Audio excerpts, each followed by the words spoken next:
And that again is a look at this wide open football that's coming up here as we continue with our countdown to kickoff. Clay, we talked about the 3As, we talked about a couple of 5As. The small schools, you know, if you thought Lyford was fast, where do you see St. Joe this year? Yeah, St. Joe, definitely the fastest offense in the Valley. They're even faster than Lyford. They go 7 seconds or less. We're talking about those small schools because, hey, they deserve our love too. Just because you don't know where some of these schools play their ball doesn't mean they don't deserve a look. We're taking a look at 2A, 1A, the private schools, and even a couple of independents, including the Valley's newest high school football team right now in this preview. District 16, 2A, Division 1. Anytime you have a change, it's tough on the kids, especially the seniors. So I'm real pleased on how receptive they've been to the new staff. It wasn't exactly broken, you know, so we're trying to keep the good things going and throwing in a few wrinkles of our own. New Santa Rosa head coach Arturo Garcia certainly familiar with the Warriors and their district, having already been head coach at 16-2A rivals San Diego and Falfurrias. Now Garcia takes his small school expertise to Santa Rosa, where he's looking for depth while promoting teamwork. He's preaching team, intensity, character, passion, trust, teaching us those things. You know, when you're new, you got to develop a relationship, really trust between the player and the coach and so forth. And for the most part, yes, you know, it's a process, but so far so good. They bought into everything we're trying to do here. District 16, 1A, Division 1. The talent and the way these kids, you know, take to football is an exciting thing, and so I'm glad to be here.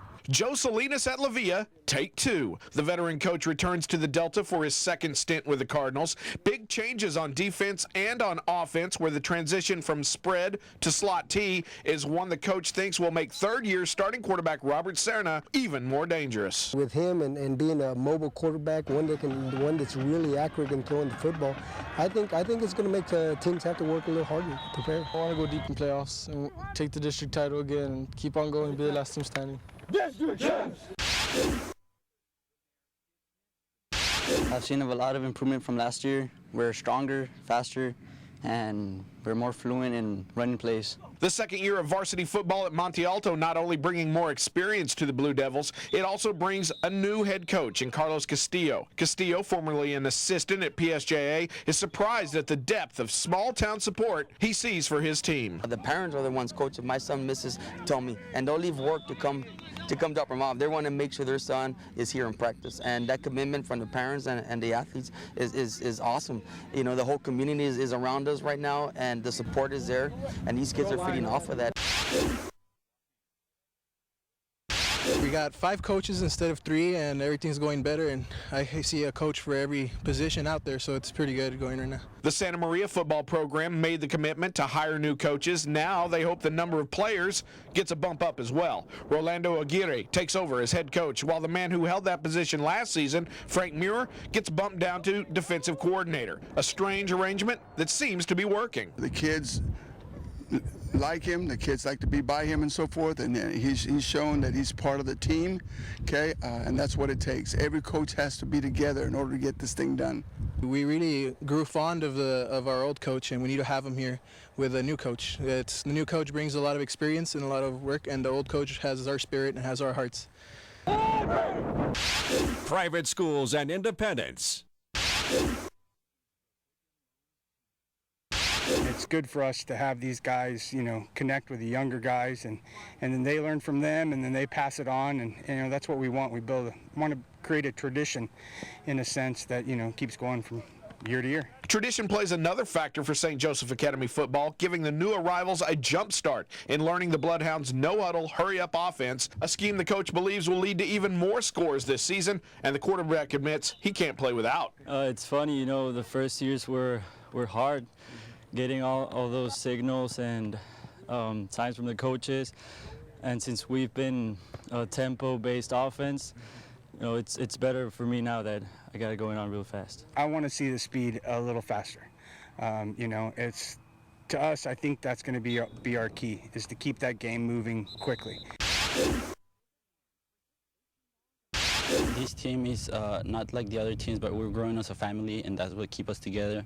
and that's what I think is going to be a great team. The building blocks of a private school football program are in place at Far Oratory in their third year together as a team. With many players just joining the Ocelots this week, the coach is using his team leaders to teach the rookies how to win. What we're doing is we're preparing our seniors to help those kids that are coming in, and they're going to be part of our captains are part of that program also to help them to get ready for the season. We're trying to prepare the new players, like the freshmen, to be capable of creating a winning team throughout their 4 years in high school. So we bring them in here, and this is the first thing that we preach to them is we've got to come together as a team, and we have to get along with each other. I don't expect you to love one another, but I certainly want you to respect each other. Players from around the world arrived at Marine Military Academy over the past couple of weeks. Coach David Robledo's job is to make them into a team of leathernecks. That gets helped along by the pride the young men take in wearing both of their school uniforms. We go up against all these other teams, and the only thing they're thinking is we're going to go get the Marines, we're going to go get the leathernecks, and we have to defend the title that we have, like MMA. You know, we don't have names on our jerseys. We only have MMA. That's all we are. We have some athletes, some pretty good athletes that if we get the blocks in, we should be able to break some. We're going to surprise some people with what we have, our individuals we have. The problem is there's not enough of them. Now La Serra coach Roy Vega trying to recruit players for the Lions. Yes, so they have enough to play their schedule, but also so La Serra can petition to join the UIL and a district next fall. The Lions themselves desperately want that to happen. We're showing some pride here. We're showing a lot of determination how to get up there, bringing players out here. You know, players that have never tried football before. We're getting them out here, trying them out. Most of them stay. Hopefully we have enough players for the rest of the season. Since we're sixth graders, our dream will actually paint under the lights, you know, every Friday night. Maybe in a couple of years, you never know, we might have lights here in La Serra.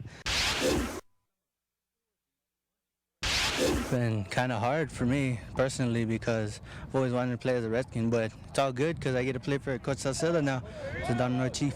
He's bringing a lot of experience over from Donna Redskins, and now he knows what he's doing, and he'll lead us to where we need to be in the future. Where the Valley's newest football program needed to be this last week was home. And for the first time ever, the Donna North Chiefs practiced at Benny LaPrade, the stadium they will share with Big Brother Redskins, and even play their first ever varsity games there later next month. So we're starting to get a little excited about it, you know, to get used to the surroundings around here, and because come Friday night, you know, the stands will be packed and we'll be ready to go.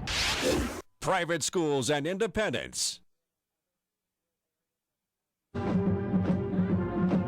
Hey, that Donna North team may be a new one, and they'll be in the mix for years to come, but all those small schools, folks, we may have another sleeper team that could be the last team standing in that La Villa squad. What a group right there. Small schools, still big-time football coming up. Absolutely. La Villa with a brand new coach. Of course, they've got the same quarterback they've had for the last 2 years. Could they make it further than any other team in the Rio Grande Valley? We're going to talk about La Villa, plus all the 1As like Monte Alto, like Santa Maria, and of course La Villa. When we come back on Countdown to Kickoff, Armando Garza joins us once again to talk about these small schools.